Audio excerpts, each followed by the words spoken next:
Let's read this from 1 Peter chapter 3. So he says, finally, all of you should be of one mind. Sympathize with each other, love each other as brothers and sisters. Be tender-hearted and keep a humble attitude. Don't repay evil for evil. Don't retaliate with insults when people insult you.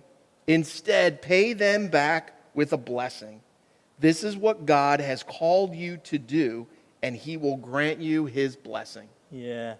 So in this scripture that we just had read, Peter gives what I would describe as 3 pillars to build unity among Christians. And this first pillar, if you will, is that we are to sympathize with each other. We're to sympathize with each other. Now, to say sympathy isn't about feeling sorry for somebody. When you think of sympathy, sometimes that's what comes to mind. Sympathy I feel sorry. cards, right? Yeah, exactly. It's not that. It's not about feeling sorry. It's really a desire to understand the other person and their perspective. That's hard to do. It is right? hard, yeah. Some reasons that's hard to do is, one, because I don't want to understand the other person. I want to be understood. Right. I want you to sympathize with me. I want you to understand my perspective, my thoughts, my attitudes, and so forth.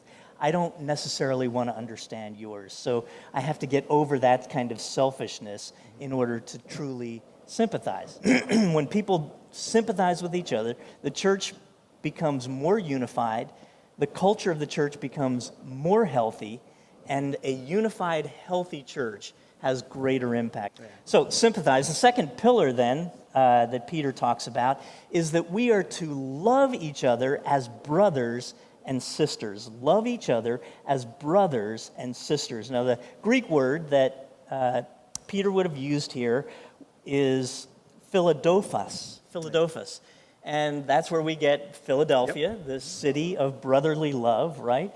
So that word, Philadelphos, in the Greek is really 2 words put together. The first is to be friendly or to wish the other well, to wish the other well. And the second word is to be of the same people group, to be of the same people group, to wish each other well, recognizing that you're of the same people group. So Peter is saying that we are like brothers and we're like siblings. Yes. So, right?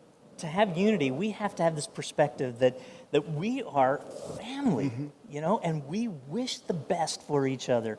We love each other. Now, this third pillar, Rick, this is one of your favorite Greek words, right? Yeah, absolutely. And I knew that when we were looking at these pillars, I knew the third one I was going to fight for, but I didn't have to fight. You gave it to me, which was great. But yeah, so we start with sympathize with each other, then it's love each other as brothers and sisters. And the third, Peter says, is be tenderhearted and keep a humble attitude. Okay. Be tenderhearted and keep a humble attitude. And the word that's used there in the Greek, 2 Greek words for us this morning. That's pretty good. The word this morning that he uses is splagna, and I've talked about this 2, 3, maybe 4 times here because it is a favorite word of mine. It's a word that sounds like what it means. It literally means your intestines, or it means your bowels, or even your gut. All right, it means, easy, man. It's early morning. Come on. Yes, yeah, it's one of those kind of words that just splagna. It just sounds like it means, right? It means that you feel your guts, or you're having your guts ripped out of you. Like, it's that kind of a visceral kind of reaction. It's describing a feeling that's something that's so deep inside you and it's moving you.